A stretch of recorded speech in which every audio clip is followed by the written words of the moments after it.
steal songs and put her name on writing credits to songs that she hasn't written before. See you later. Goodbye. How dare you?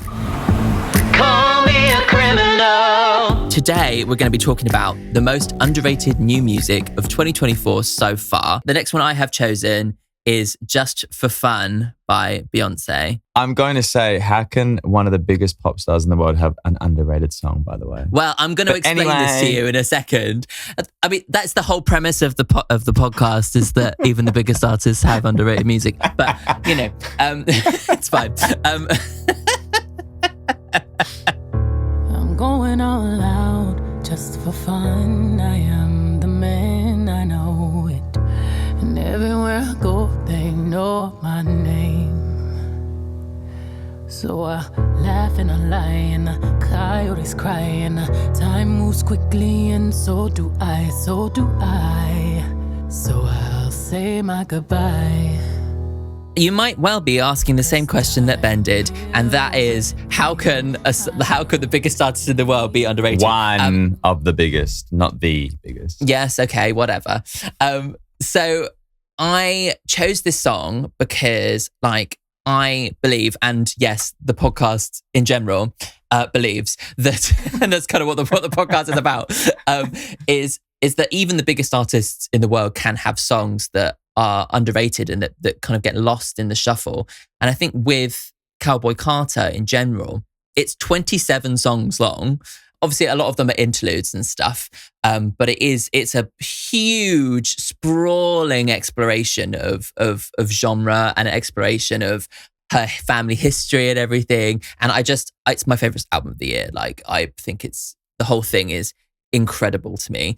But the reason I picked this song is because so many of the songs like Texas Hold'em and the Jolene cover and all this have been getting a lot of attention. But this is kind of a quiet moment on the album that I feel like I don't hear anybody talking about it. And for me, it links to almost like the gospel tradition of country music and kind of has moments of like the acoustic guitar and the harmonica and stuff that kind of in the background. But the forefront of it is this beautiful melody and these beautiful harmonies that are kind of looking for a sense of like hope, you know. Here's to hoping I'll fall fast asleep tonight. I just have to get through this, you know. Here's to hoping I'll fall fast asleep tonight, and I'll just need to get through this. The idea that her just going out just for fun is such a big deal because everybody knows her face and she can't just go out and just have a chill time. She's always got to be thinking 3 steps ahead about like, oh, who's going to be there? Who's going to notice me? All these kinds of things. And so it kind of connects to that element of that we've never really heard from Beyonce, I think, in terms of that vulnerability. And yeah, I just think it's a beautiful song. Also, when you look on the streams from the album, it's definitely got the lesser streams. Yes, yeah. So it's underrated within the album. I love this song. I love it. Yeah. I think you're right in saying it's underrated. I really do. Some of the chords and the strings, it just feels like freedom. Yeah. As well, because she's like saying about the going out just for fun and it's hard, but there's so much freedom within the sound. Yeah. But her voice stays low for a lot of it, giving that sort of gravity and sort of like groundedness, but then there's freedom in the instrumental.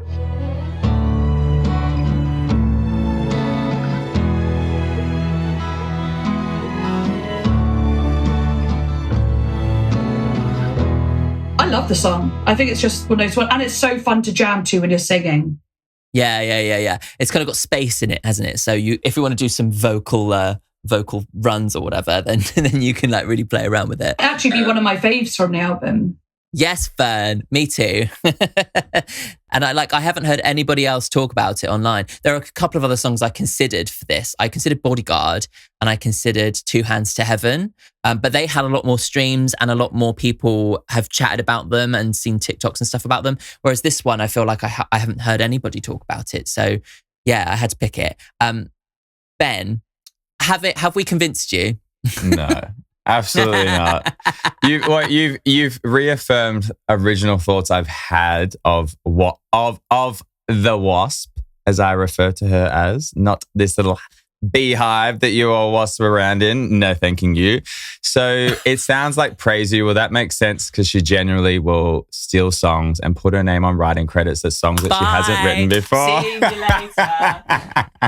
Goodbye. Oh my God. How dare you? You just pressed the button there. The little relatability of, oh, I can't go out.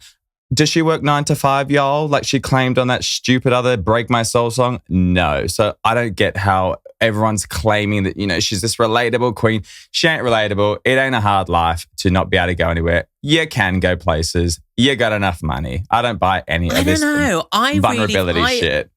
I really feel so opposite to that. The kind of trappings of fame, I think, is like such a fascinating thing that so many people have dived into in their creativity. And I think like there is an element of like the prison that can be created by becoming famous. Absolutely. I just don't believe it from her.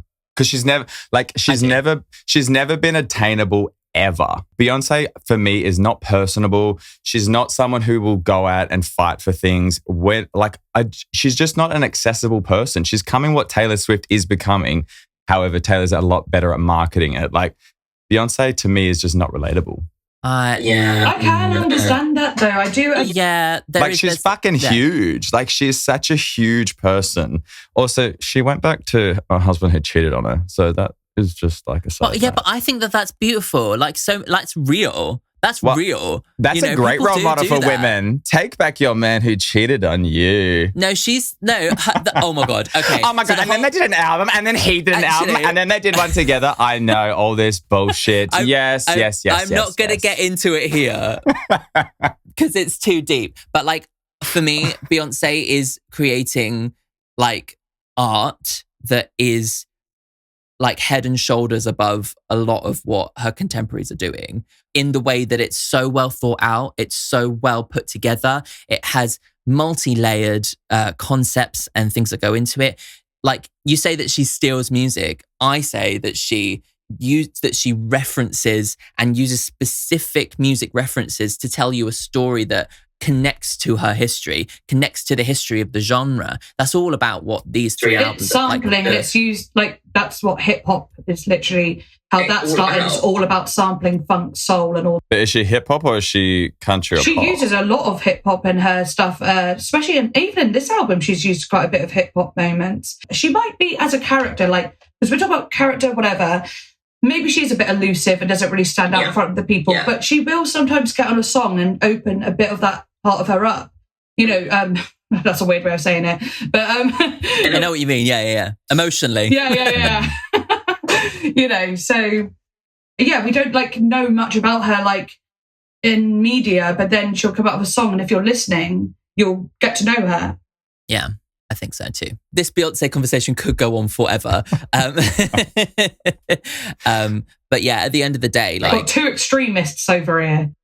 Well, do you know what's funny? The reason like I have all like I love that Crazy in Love song. Like I love that song. Like, but I used to like follow this dude who was a music blog and he was like the biggest Beyonce hater. So I think he like brainwashed like in a cult. I feel like in everything I'm like, oh my gosh, she does this, she does that. Like to be fair, I would like a very big deep dive on her past discography and see the writing credits and see if she actually was the writer on all the songs that are claimed that she is. Yeah. Her writing style is different. She's not going to sit down at a piano or a guitar and like pour her heart onto the page, but she has a vision. She's a visionary. She sits there and she says, I'm going to make a 3-act storyline that's going to be reclaiming music that originated in Black culture that has actually since been appropriated by white culture and made popular by white culture. And I'm going to give all these old artists their flowers by including their samples throughout the song and teaching people about the history of the genre, past, present, and then future. And that for me is like, although she's writing in a different style to someone, say Taylor Swift or, you know, classic like Joni Mitchell or somebody, she still has that vision. And for me, that has so much artistic integrity and connects to so much of what I love about music. And what you say sounds that I would 100% agree with. I think she's got a lot of help.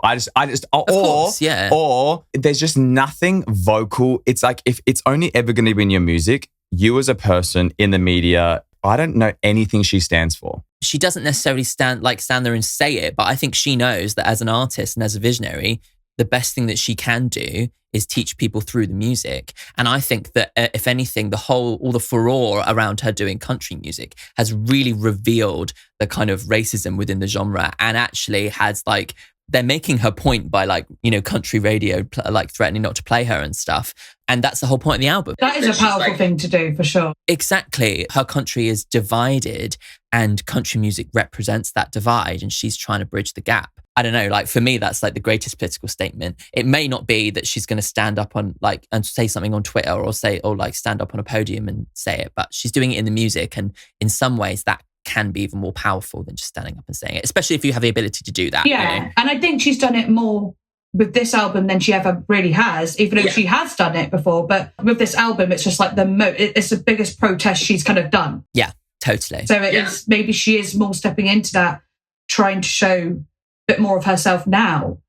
For me, like she's not someone I want to race to because I don't know what you stand for, and you don't seem like you are risky enough. I'm excited for you to listen to some of her songs, and it would be interesting to see what you think of the lyrics and if they go deep enough for you. Yeah. Okay, shall we move on to the next one before we end? Because I did not plan to do my Beyonce soapbox today, but I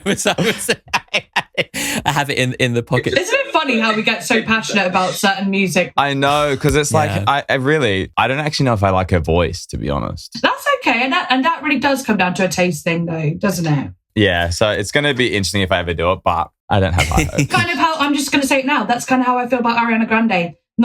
Don't really like her voice that much. I know everyone loves it, but I'm like, shut the fuck up. Wow, we are like, I'm going to cut all these bits out and put them on TikTok and ruin you. And fuck Taylor Swift. Oh no, no, we will really be beheaded. You don't want that. Yeah, me too.